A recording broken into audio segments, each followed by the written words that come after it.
So human-centered leadership is not a trend. It's not a personality trait. Like you said, Adam, it is intentional choice.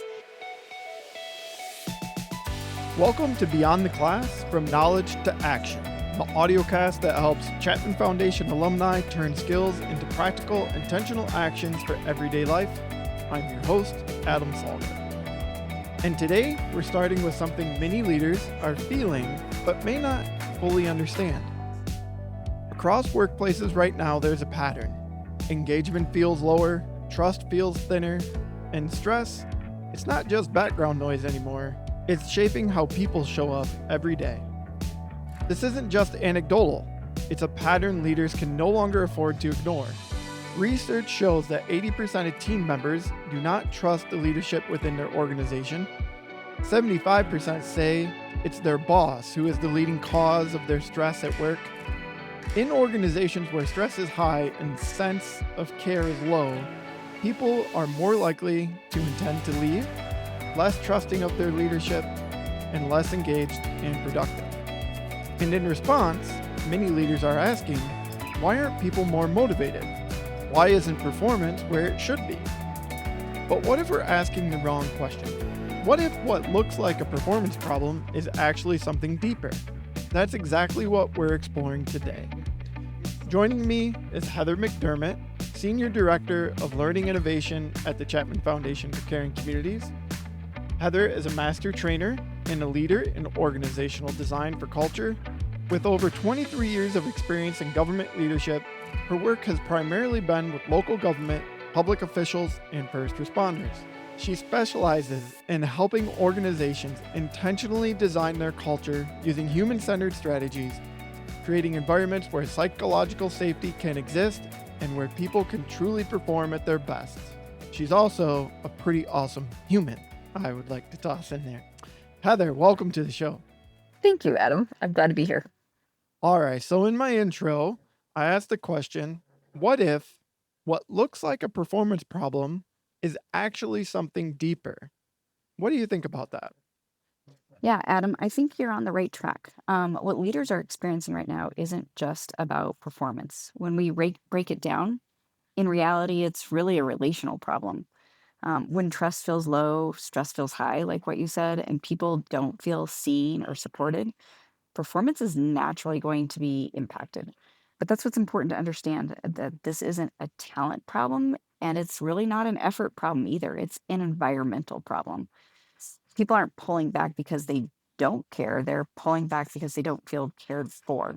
They don't feel seen, safe, or supported enough to fully engage. That's interesting. Yeah, can you give me a scenario or do you have any real life examples of what that can look like in the workplace? Yeah, absolutely. It's funny you asked that. I was actually talking to my son-in-law the other day. He works for a really prominent company who, with the best intention, like a lot of companies lately, required everybody to go back into the office 3 days a week. The Hmm. intent was to improve teamwork and performance, except for nobody actually talked to him about this plan. And it turns out his entire team is actually entirely remote. They don't even work in the same state. Oh, So wow. no one's in the office with him. Um, he's a really hard worker. He loves people, but guess how motivated he is to go into work on those 3 days, right? Like, not excited about it anymore at all.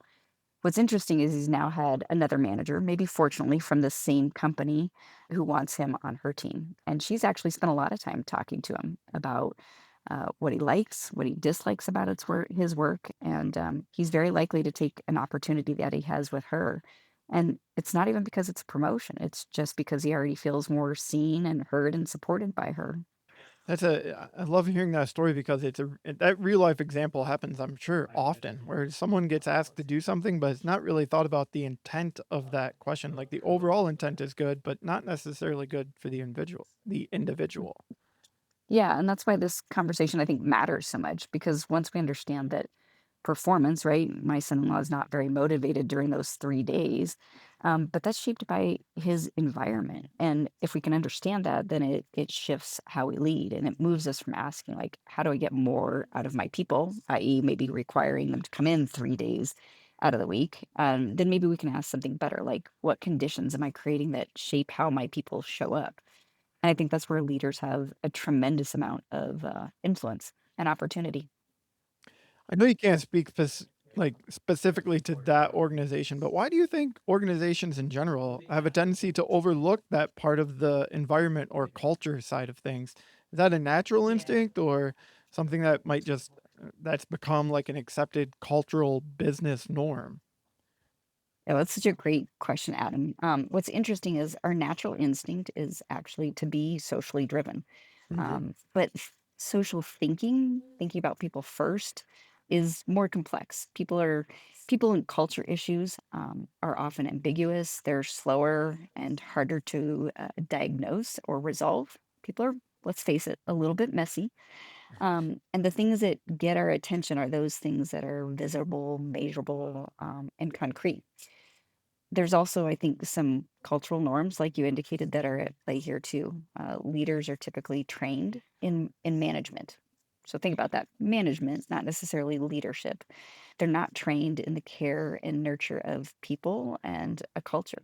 And we typically promote leaders based on results, deadlines, and numbers, not how well their team interacts.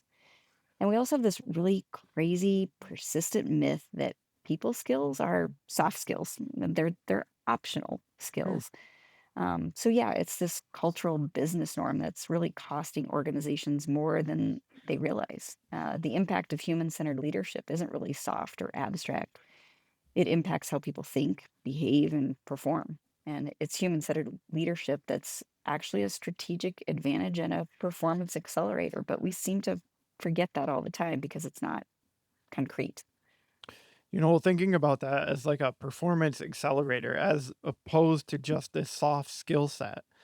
That's a powerful shift to me. So, to recap, if we start looking at performance issues as environment issues and believe in the power of human-centered leadership as a strategic choice and that performance accelerator, we can really shift a company's culture to improve performance, I'd say.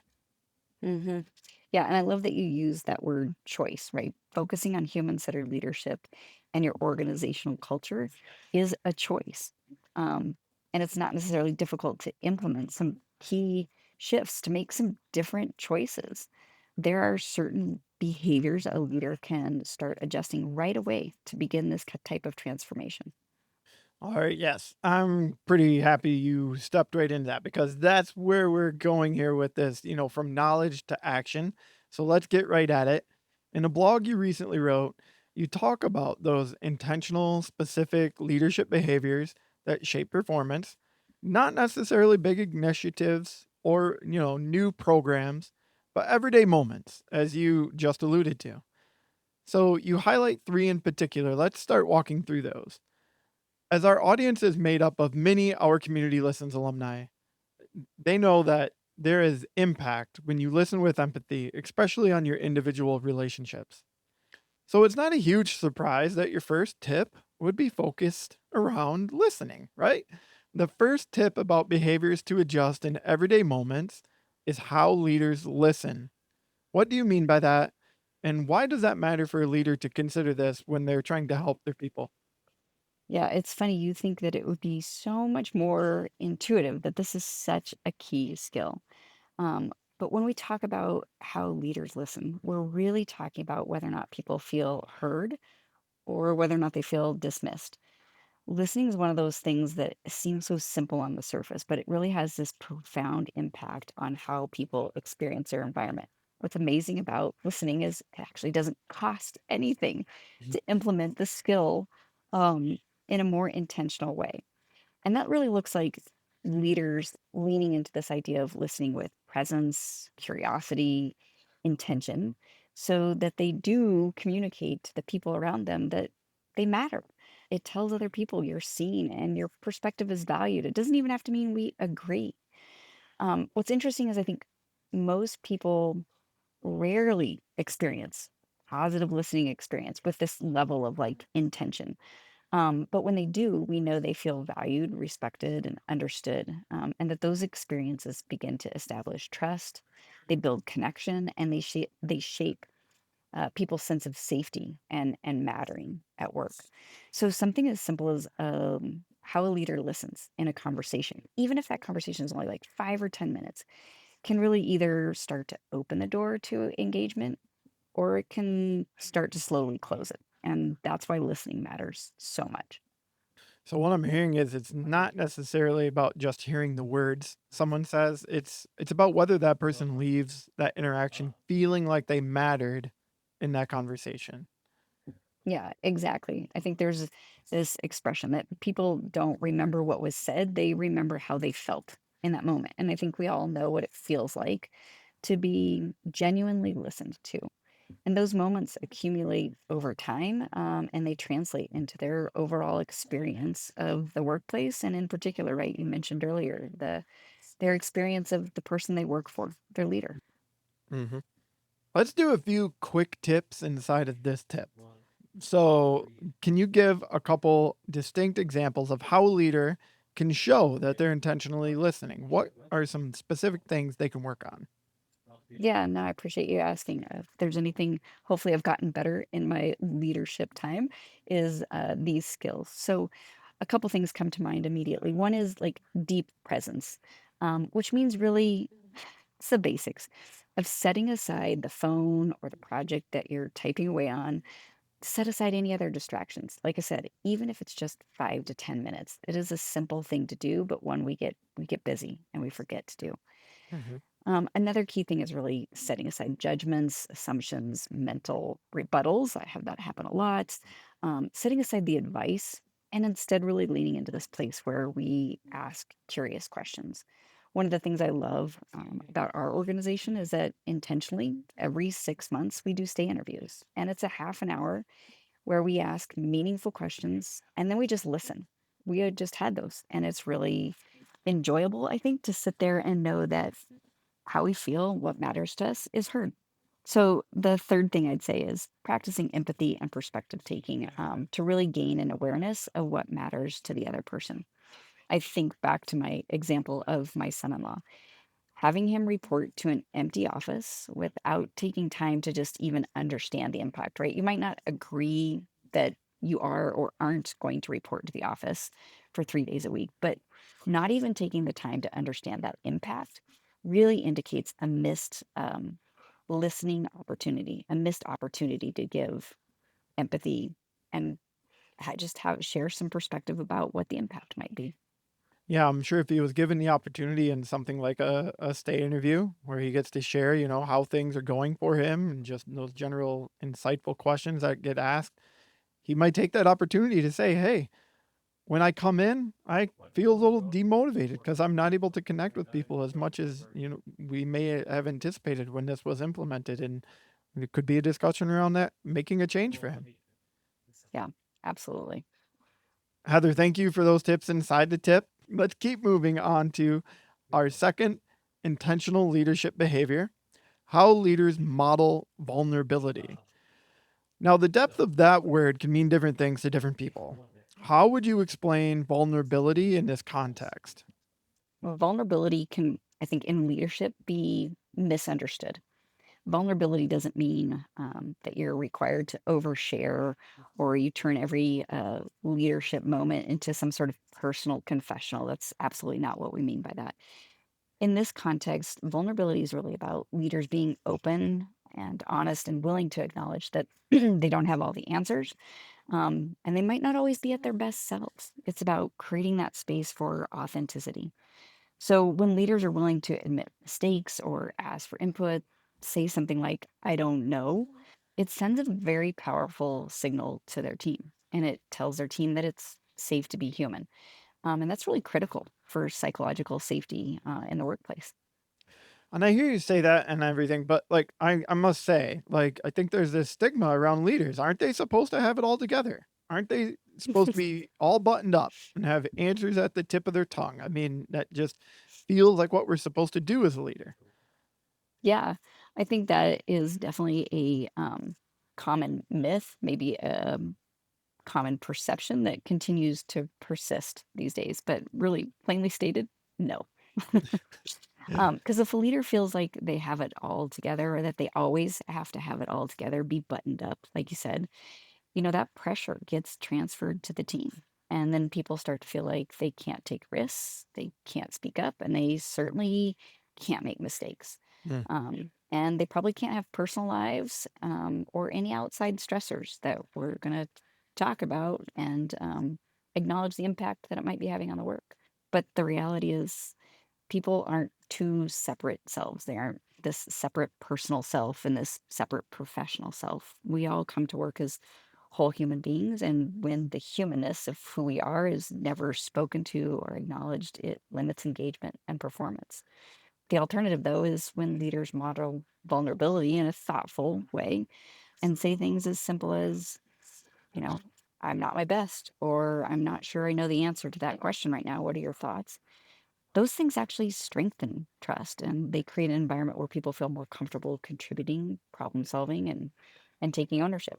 So rather than weakening leadership, vulnerability actually expands what's possible within a team. I appreciate that clarification, and I wholeheartedly agree with you because, in my experience, I've always appreciated and felt a deeper sense of trust when a leader, coworker, friend, family member, whomever, stands up, admits they've made a mistake, admits they may not have the answer, maybe admits they need a little help. That always, for me personally, has gone a long way. Yeah, you got it, Adam. Right, like, exactly. When vulnerability is paired with like not over only this authenticity, but clear expectations and accountability, it creates these conditions where there's just this transparency that occurs between two people and occurs on a team. And as you said, that's where trust really begins to grow, and you feel like you're not, alone in the workplace. On a personal level, how has authenticity and vulnerability helped you perform at your highest Mm. level throughout your career? I have learned that in the hard way, Adam. There was a time early in my career where I played pretend. Every day was a good day. Matter of fact, it was a really good day. Hmm. Every day I was positive. I had my act together, and I could solve all the problems, or at least pretend that I could solve all those problems. Right. Um, Unfortunately, what was happening underneath for me was that everything was falling apart. For me, unfortunately, my life at the time was kind of a little bit of a mess. And I learned later that a couple of my other team members weren't doing so well either. They had some significant challenges they were facing both professionally and some of them personally. Um, and the problem was nobody was talking about it. The stress, the worry, and the impact on our work because of our heightened but undiscussed emotional state that we were all experiencing, we made some poor decisions about how we challenged an executive decision that got passed down to us. The decision, in all fairness, it should have been challenged, but how we did it led the team to being disbanded. And let me tell you, that compounded everybody's stress. And it took a long time for people on that team to kind of recover and even for the organization to recover because restructuring was required. Mm. And from that moment on, I really changed my perspective about being authentic and vulnerable. I don't play pretend anymore. If I'm not having a good day, you will likely hear me say just that. If I'm not sure how to resolve a particular issue, you'll probably hear me say that as well, and I'll ask for other people's thoughts. And what I've learned is people really appreciate authenticity and vulnerability. It actually still surprises me sometimes how much people really value it. But it makes sense, right? Often when we are authentic or vulnerable, we think, I'm weak. But the reality is when other people model vulnerability, we tend to see it as strength and courage and courage. And we think we admire those things in other people. So I guess I just go boldly there now because I see too clearly the consequences of avoiding it. I'm grateful for you being willing to share a story where you. It sounds like when you look back on it, you really start to realize had we done or been more open with each other, we might have done something different. Is it fair to say that when you look back on that, that's what could have happened? Oh, absolutely. And honestly, the not to blame the person who we all reported to in this structure, but there was no vulnerability modeled throughout the organization as a whole. Hmm. And I think had we started opening up and having that transparency, a lot of mistakes could have been avoided. Avoided.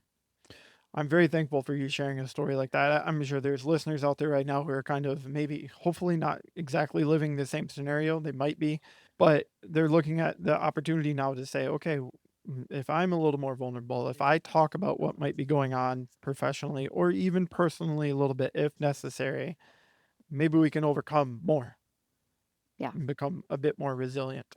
So let's move on to our third intentional leadership behavior: how leaders recognize contributions. And I'll say right now, thank you again for sharing your story, your personal story. So there's me trying to recognize your contribution to this audio cast. Tell me about why contributions, though, the recognition of contributions are often overlooked because it really is a performance lever if it is utilized in that way.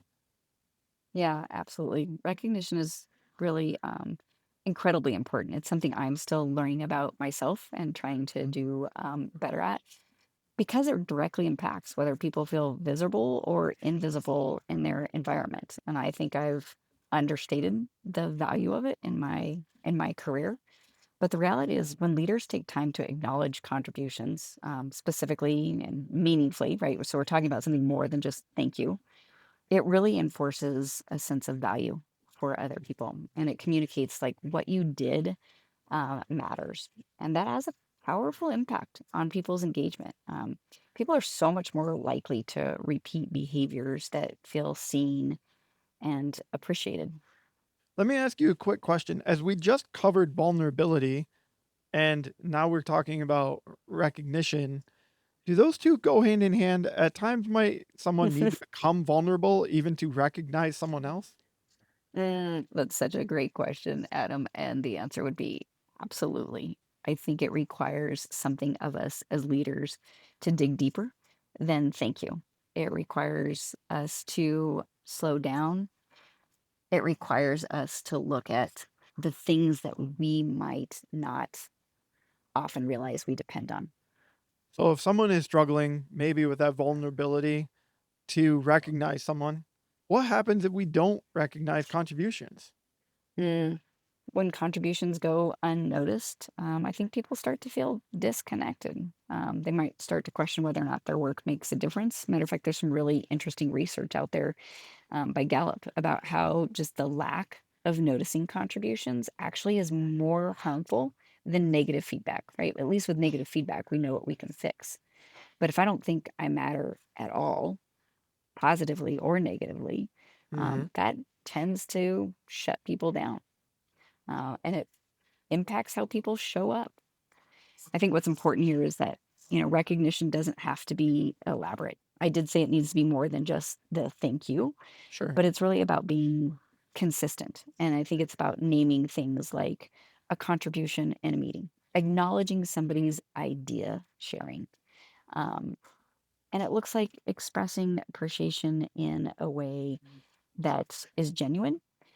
Again, not that something was done in a perfect way, but that there was something underneath it that was valuable, something like initiative or creativity that you want to reinforce. And so when we can do things like connect people's effort to impact, those moments reinforce the kind of environment where people start to feel like they're seen and they're valued. And then we become more motivated to contribute, and probably makes sense over time. That shapes performance in a very real way. So, you made a notation here. It's not about big celebrations. Although I would say I wouldn't mind a big giant cake with a big thank you written on it. That's an option. Everybody can will likely appreciate that. But it is about that consistency, right? To consistently help people and to show them that what they do matters. Yeah, you've got it. Cake is great, but when people feel valued, they bring more of themselves to work, even when there's no cake. And that's where we send, like team performance improves, individual performance improves, and organizational performance improves. Let me recap the three intentional leadership behaviors that we've talked about so far. The first one: how leaders listen. how leaders model vulnerability, and how leaders recognize contributions. And again, what we're trying to point out here and what we're hoping stands out is that none of these have to be large scale initiatives, that they can be everyday choices. Yeah, again, I love that word, choices. And I like you're emphasizing that it doesn't have to be large scale. We, of course, certainly love it when people are very strategic and intentional about their culture, but a leader can be very just intentional about their choices, their actions, their listening, their vulnerability, and their recognition of other people. They can shape the environment where people start to feel like it's more relational instead of just task and transactional. Mhm. And over time, those environments influence how people show up for their work. They influence whether or not people continue to stay in their jobs and how the organization as a whole performs. So, leaders have this opportunity to design environments with this level of intentionality, and performance follows in very predictable ways. High performing teams are developed in environments where people feel respected, understood, and trusted. And when leaders design for humanity, accountability strengthens rather than weakens engagement. It becomes more durable and performance improves as people bring more attention, creativity, and care to their work. And we see this time and time again. So human-centered leadership is not a trend. It's not a personality trait. Like you said, Adam, it is intentional choice. It's does require disciplined practice and it's shaped by our daily choices. Yeah, so we do have this opportunity where I think you mentioned earlier, right? The degree of stress and disconnection we're all feeling. We can design environments where people feel like they can overcome that, where people feel like they're seen and they're heard. And doing that, I think, is no longer optional. It's actually essential to be competitive in today's work environment.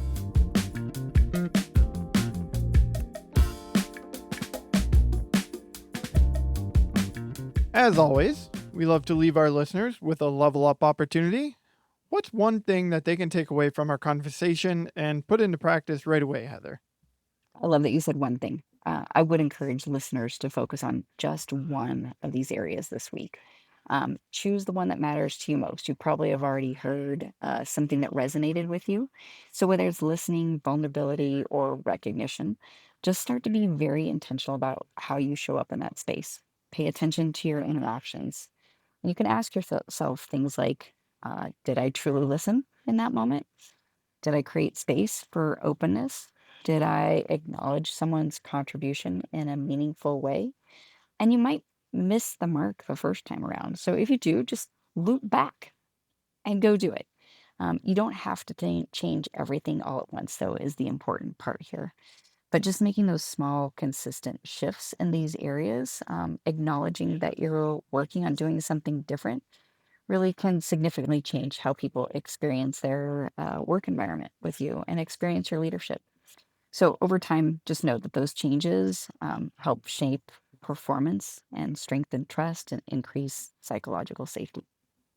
Thank you so much, Heather. If you're curious how the Chapman Foundation helps individuals and organizations implement principles to create long lasting human centered culture change, we encourage you to learn more about our Caring Workplace program. We partner with organizations looking to care for their people and power up performance at the same time. Visit the link in the description of the audiocast to see all the details on our website, and there's also a contact form for you to fill out and reach out to one of us here at the Chapman Foundation, which could very likely end up being Heather. So I'm sure she'd be happy to speak to you. One thing that you can also do is if this conversation resonates with you, we encourage people to share it with a colleague, another team member, and just open up the conversation to their team as a whole.